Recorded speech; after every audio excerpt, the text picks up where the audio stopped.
అమ్మ అలాగే చాలామంది పెళ్ళిళ్ళు అయిన తర్వాత ఈ ఉద్యోగపరమైన సమస్యలేనండి, లేకపోతే మాలాగా మీడియా సమస్యలేనండి, మేము సూత్రాలు వేసుకునే అవకాశం ఉండట్లేదు. మా అమ్మ అంటుంది సూత్రాలు వేసుకోకుండా ఉద్యోగాలు ఏమిటి అంటూ ఉంటుంది. సో సూత్రాలు వేసుకోకపోవడం వల్లే వచ్చే నష్టమే ఉందమ్మా. అది మర్చిపోతున్నాం, తీసి పొరపాటున మర్చిపోయి ఎక్కడన్నా ఇదైపోతే లాస్ అయిపోతే కష్టం కదా, అందుకని చల్లగా ఉండాలని బీరువాలో పెడుతున్నాం. బీరువాలోనో ఫ్రిడ్జ్లోనా? చల్లగా ఉండాలంటే ఫ్రిడ్జ్లో పెట్టాలి అని ఏదో ఆఫీస్ తగ్గట్టుగా ఒక చిన్న నల్లపూసలు వేసుకుని తిరుగుతున్నాం ఇలాగా. సో దీనివల్ల అంటే మా అమ్మ అంటుంది ఏంటంటే అలా ఉండకూడదు, అసలు పద్ధతి కాదు అది ఇది అంటూ ఉంటుంది. ఏమో మర్చిపోతాం పొరపాటు, మేకప్లో ఏదో ఆర్నమెంట్స్ వేస్తారు, వేసేటప్పుడు తీసి పక్కన పెట్టండి అన్నారంటే అలా 2-3 సార్లు మర్చిపోయాను నేను. ఇక భయం వేసింది, ఇది నిజంగా మర్చిపోతానేమో అని ఇంట్లో పెట్టాను. సో మీరు మీ ఉద్దేశ ప్రకారం ఇలా చేయడం అనేది ఎలా ఏంటంటారు అసలు? నిజానికి ఒకసారంటూ మెడలో వేసుకున్నాక మంగళసూత్రాలు, పేరే మంగళసూత్రాలు అంటే శుభప్రదమైనటువంటి సిద్ధాంతాన్ని కట్టుబడి ఉండేటట్టుగా మననే కాదు ఎదుటి వాళ్ళని కూడా బంధించే సూత్రం అది. సాధారణంగా మెడలో మంగళసూత్రం ఉన్నటువంటి ఆడపిల్లల్ని ఒకప్పుడు కొంచెం మర్యాదగా చూసేవారు, వెకిలి వేషాలు వేసేవాళ్ళు కాదు. చూడడమే చాలా గౌరవప్రదంగా. ఎందుకంటే మగపిల్లలు అమ్మాయిని చూసి అందంగా ఉందని ఈల వేసే పిల్లాడు కూడా మంగళసూత్రము మెట్టలు ఉంటే పోన్లే ఎందుకన్నా మంచిదిలే అన్నట్టు ఆ రకంగా ఉంటుంది. అది లేకపోతుంది అనేటటువంటి సమస్య ఈ రోజుల్లో లేదు. ఆ సమస్య లేనే లేదు, అది నిజానికి ప్రధానం కాదు. ఈ మంగళసూత్రం అన్నది దానికి అధిపతిగా మనం శచీదేవిని గురించి చెప్పుకుంటాము. అంతేకాకుండా దాని మీద ఇచ్ఛా జ్ఞాన క్రియాశక్తులకి అధిపతులైనటువంటి పార్వతీదేవి, లక్ష్మీదేవి, సరస్వతీదేవి ముగ్గురు దాని మీద ఉంటారు. పూజ చేసి కదా పెడతాం. దాన్ని కొబ్బరికాయ మీద పెట్టి మంగళసూత్రాలను అక్కడ పెట్టి దాన్ని పూజ చేసి కుంకుమార్చన చేసి పెద్దలందరూ వారి యొక్క ఆశీస్సులను అందులో నిక్షేపం చేసి మనకిస్తున్నారు.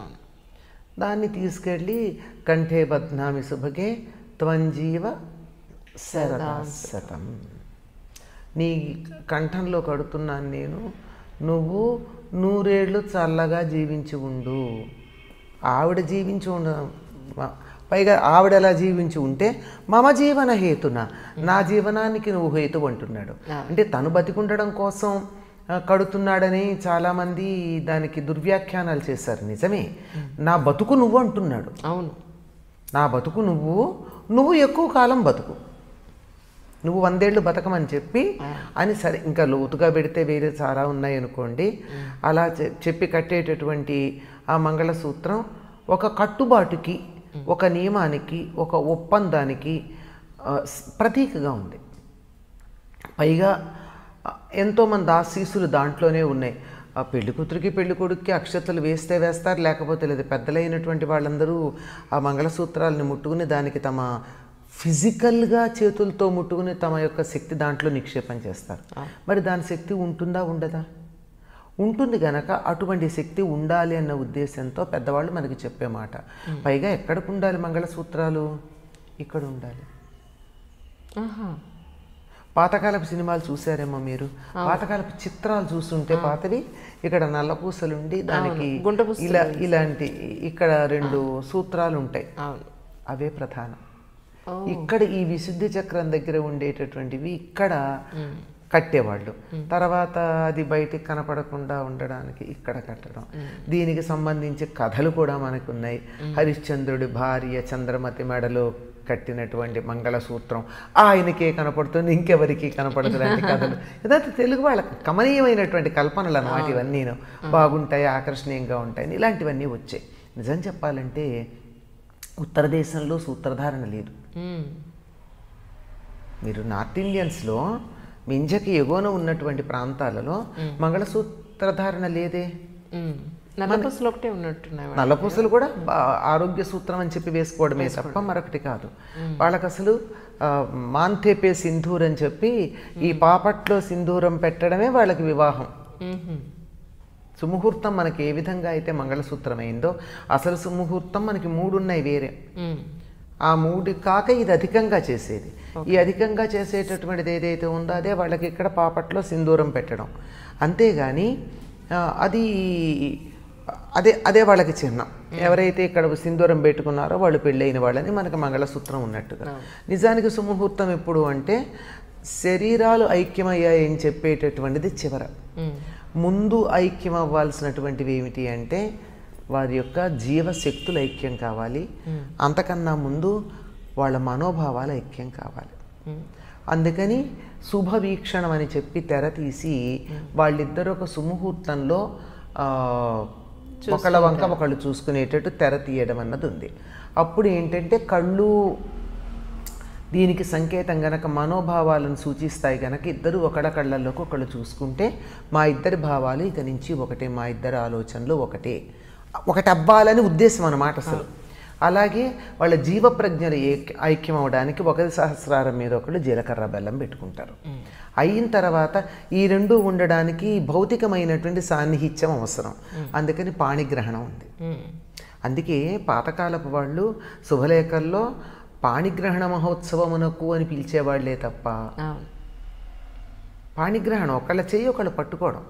ఇంక ఇహ నుంచి కలిసి నడుస్తారు, తోడుంటారు. జీవనయానంలో అది సాంసారిక జీవనం కావచ్చు, లౌకిక జీవనం కావచ్చు, ఆధ్యాత్మిక జీవనం కావచ్చు, ఒకళ్ళకొకళ్ళు తోడుగా ఉండి సహకరించుకుంటూ ఒకళ్ళ వల్ల ఒకళ్ళకి మేలు కలిగేటట్టుగా ముందుకు వెళ్ళడమే ఈ ఆధ్యాత్మిక జీవనయానం. అలాంటి దాంట్లో తోడుండేటట్టుగా సహకరించుకోవడానికి ఉండేట్టుగా చేసేది ఈ 3 వైదిక క్రియలు. ఆ తర్వాత కల్పంలో మనకు కనపడుతున్నాయి. ఇది దక్షిణ దేశంలో తాళి కట్టడం ఉంది. తాళి అంటే తాటాకుతో కట్టేటటువంటిది. ఉత్తర దేశంలో తాడి చెట్లు ఉండవు. తాడి చెట్లు దక్షిణ దేశానే ఉంటాయి.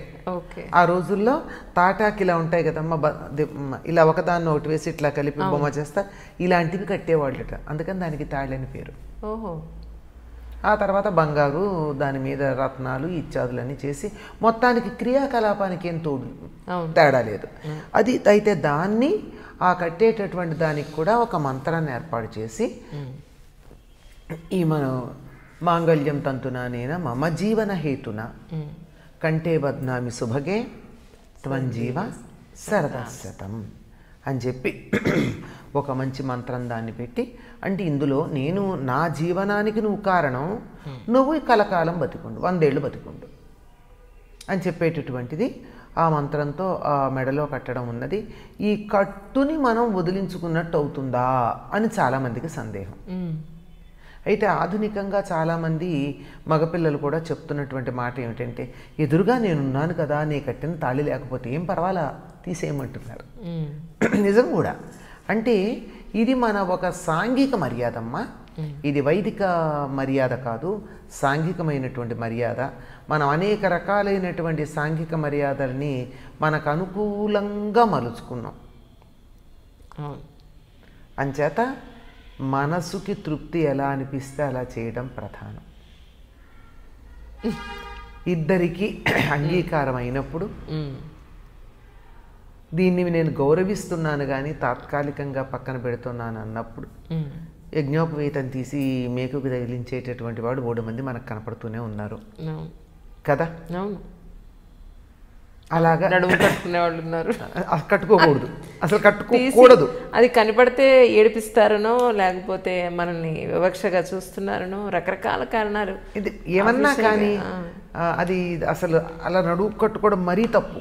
తీసి కనీసం పక్కన పెడితే అపవిత్రంగా ఉండకుండా పవిత్రంగా కదా, చల్లగా ఉంటుంది, కాపరం చల్లగా ఉంటుందని ఫ్రిడ్జ్లో పెట్టాను అన్నట్టు, అది శుద్ధిగా ఉంటుందని అక్కడ పెట్టాను అన్నట్టు కనీసం. కానీ దీంట్లో సిగ్గుపడవలసిన పని ఏముందమ్మా? ఎవరి విశ్వాసానికి సంబంధించిన చిహ్నాలని వాళ్ళు ధరించటంలో సిగ్గుపడడం అన్నది పిరికితనానికి సంకేతం. ధైర్యంగా ఉన్నవాళ్ళు నా విశ్వాసం ఇది, నేను ఇలా ఉంటాను అనేటటువంటి ధైర్యం లేదా టాటూ వేయించుకుంటారు. ఎంత అసహ్యంగా ఉంటుందమ్మా. నా ఇష్టాన్ని వేయించుకు తిరుగుతున్నాడు లేదా బోర విడుచుకుని. అలాంటప్పుడు గోరింటాకు పెట్టుకుని చాలా ధైర్యంగా వెళ్ళేవాళ్ళు లేరా? ఒక్క చెవికి లోలకు పెట్టుకు తిరిగే పిల్లలు ఎంతమంది కనపట్టాలి? 2 చెవులకైతే పర్వాలా. రెండు చెవులకి ఫ్యాషన్ కాదు కదా, ఒక్కటి. అదే అంటున్నా. మరి అలా వీటన్నింటినీ మనం ఒప్పుకున్నప్పుడు ఇది నాకు ఇష్టం, నేను ఇలా, ఇది నా ఫ్యాషన్ అనుకో. నేను ఇంకా చాలా మందికి చెప్తూ ఉంటాను ఇట్లా, why don't you be a trend setter? అవును, ఒకళ్ళు ఫాలో అయ్యండి, మనం ఫాలో అవడం ఎందుకు? నువ్వే ట్రెండ్ సెట్టర్ అవ్వు. When you are number 1 in one field, నువ్వేది చేస్తే అది అందరూ ఫాలో అవుతారు. So you be a trend setter, be number 1 in some field and people follow you. అంతేగాని నీకు ఇష్టమైన దాన్ని ఎవరి కోసమో పిరికితనంతో వదులుకోవాల్సినటువంటి అవసరం లేదు. ఆ కారణంగా యజ్ఞోపవీతాన్ని, మంగళసూత్రాన్ని తీసేయాల్సిన పని లేదు. అవసరానికి తీసినప్పుడు మాత్రం దానికి ఏమనడానికి వీల్లేదు. ఎందుకంటే ఇలా తీసే సందర్భాలు కొన్ని ఉన్నాయి. ఎంఆర్ఐ చేయించుకోవాల్సి వచ్చింది, మెళ్ళో మంగళసూత్రం ఉంటే ఎంఆర్ఐ జరగదు. అవును, జరగదు కదా. సర్జరీకి వెళ్తాం, అన్ని ఎక్స్రే తీయాల్సి వచ్చింది, సర్జరీ చేయాల్సి వచ్చింది. అలా తీసేటటువంటి సందర్భంలో దానికో నమస్కారం పెట్టి ఎవ్వరు కూడా శాడిస్టులు లేరమ్మా మనకి. అదొక్కడు గుర్తుపెట్టుకోవాలి. మన కోసం మన శాస్త్రాలు ఉన్నాయి కనుక శాస్త్రాల కోసం మనం లేం. అందుకని దానికో నమస్కారం పెట్టి నేను నిన్ను గౌరవిస్తున్నాను కానీ నా ఉద్యోగ ధర్మానికి పక్కన పెడుతున్నాను అని పక్కకు పెట్టి మళ్ళీ అంత గౌరవంగానే మెడలో వేసుకుంటే వచ్చే దోషం లేదు అని నేను వ్యక్తిగతంగా అనుకుంటున్నాను. కొంతమందికి ఎవరికన్నా అభిప్రాయ భేదం ఉంటే ఉండొచ్చు, కానీ వీలుంటే మాత్రం వేసుకోవడం చాలా మంచిది. తప్పకుండా అది చాలా శుభప్రదమైంది. దానివల్ల అనేక రకాలైన మేలు కలుగుతుందంటారు. అందులోనూ ఇక్కడ దాకా పెంచుకోవడం వచ్చిన తర్వాత ఏం చేశారు, పగడము, తర్వాత నల్లపూస, ముచ్చం లాంటివి వేస్తున్నారు.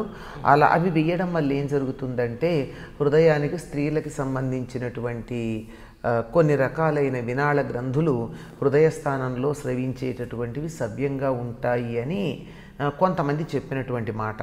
అది ఎంతవరకు శాస్త్ర ప్రమాణానికి నిలుస్తుందో కొంచెం పరిశోధనలు నిరూపించి చెప్పాలి. అంటే ఏదన్నా చెప్పారంటే దాని మీద పరిశోధన జరగడం ఉన్నా మొదలయ్యి ఉండొచ్చు. కాకపోతే కుజుడు పగడం కుజదోషాన్ని పోగొట్టేది, కుజుడికి సంబంధించింది. ఆడవాళ్లకు ఉండే చాలా వరకు కుజదోషమే. 12 ఏళ్ల నుంచి సుమారుగా 40-45 ఏళ్ల దాకా, ఇంకా టెక్నికల్ టర్మ్స్లో చెప్పాలంటే ప్యూబర్టీ నుంచి మెనోపాస్ దాకా ఆడవాళ్లకు ఉండేటటువంటి కుజదోషమే. అటువంటి దోషం పరిహరించటానికి తర్వాత ముత్యమేమో చంద్రుడికి సంకేతం గనక ఈ మెన్స్ట్రల్ పీరియడ్ అంతా చంద్రుడి మీద ఆధారపడి ఉంటుంది గనక అది కూడా సవ్యంగా సాగడానికి ఒక ముత్యం, ఒక పగడం మంగళసూత్రంలో వేసుకుంటారు. అది కారణం వేయడానికి. కనుక అలా వేసుకున్నది మెడలో ధరించినందువల్ల ఆరోగ్యం చాలా బాగుంటుందని చెప్తారు. అందువల్ల వేసుకోవడం ఎక్కువ ఉపయోగం ఉంది. కానీ కొన్ని సందర్భాల్లో అది ప్రత్యేకమైనటువంటి సందర్భాలలో దాని పట్ల గౌరవంతో తీసి పక్కన పెట్టినందువల్ల పెద్ద హాని ఉంటుందని నేను అనుకోవటం లేదు. అది వ్యక్తిగత అభిప్రాయం నాది.